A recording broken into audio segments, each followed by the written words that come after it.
En este video voy a hacer un recorrido de todos los textos que vimos hasta ahora, comenzando por el de Modernidad y Escuela, los restos del naufragio, de Caruso y Dussel, en la cual los autores van a hacer un análisis recorriendo la historia para identificar la crisis educacional. Van a comenzar hablando sobre cómo se organizaban mediante la ley de Dios en la Edad Media, mediante tres organizaciones teocráticas, que serían el caballero, el sacerdote y los campesinos. En ese momento, cuando surge la modernidad entre los siglos XV y XVI, comienza a cuestionarse esta organización y a surgir nuevos pensamientos que están basados en el conocimiento por la razón científica. Esto se da mediante la Revolución Francesa. Entre los siglos XVIII y XIX ya empieza a surgir una nueva visión sobre la educación y la sociedad, en la que se funda el optimismo pedagógico, que es que todo ser humano puede aprender, y que estas van a ser las bases para poder crecer económicamente, social y políticamente. Una nueva revolución que deseaba instituirse. A partir de esto empiezan a surgir pensadores con diferentes ideas, como por ejemplo la de Sarmiento, en la que decía que había que terminar con la barbarie o educarla para crear un nuevo ciudadano. Tras esto surge la ley 1420, que es la ley de educación, la primera ley de educación gratuita, obligatoria y laica. Después también va a ser graduada más adelante, en la que ya no está regida por la Iglesia, sino por el Estado.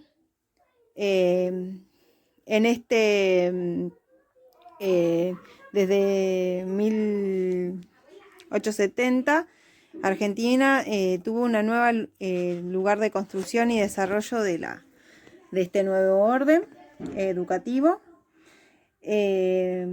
También se empezaron a sentir síntomas de crisis, porque se empezaron a dar cuenta que la educación no era democrática, que como tantos teóricos decían, sino que era una manera desigual de darle educación, y que no acababa con la guerra, con la pobreza, ni con las injusticias. En este segundo texto, Educación y Sociedad en Argentina, de Tedesco, el autor nos va a hablar sobre el proceso en que se constituye el Estado, en el que se sientan las bases para la educación, el cual se traen ideas europeas de parte de Sarmiento y Alberdi, en los cuales ambos coincidían en que querían eliminar a la barbarie y traer Europa acá a Argentina, de diferentes maneras. Sarmiento, en un primer plano, va a plantear que hay que exterminar a la barbarie y que hay que eliminarla. Y en un segundo plano va a decir que hay que educarla, que tras la educación ellos se van a civilizar de una manera más racional y científica. Sin embargo, Alberdi decía que era una pérdida de tiempo y de dinero, que planteaba una idea más utilitaria, como la educación de las cosas, como traer a los inmigrantes acá y que ellos enseñen directamente a los nativos a trabajar, y que tras la práctica ellos iban a aprender. De esta manera sientan las bases para formar la nueva ley de educación, que sería la 1420. En el tercer texto, la formación del espíritu científico, Gastón Bachelard va a hablar de problematizar el conocimiento.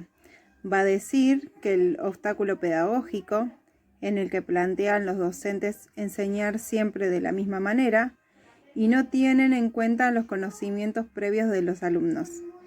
Y esto termina siendo un obstáculo en el aprendizaje. No buscan nuevos métodos. También va a hablar del obstáculo epistemológico, que son esos conocimientos internos, los cuales son los conocimientos previos que obstaculizan seguir aprendiendo si no cuestionamos lo ya aprendido. Después, por último, texto de la sociología clásica. El autor Juan Carlos Prontanteiro hace mención del surgimiento de la sociología como ciencia social, que se da en mediados del siglo XIX, y el punto de partida es el Renacimiento, para dar respuestas a la crisis económica y política, y sus principales propulsores fueron Weber y Drucker.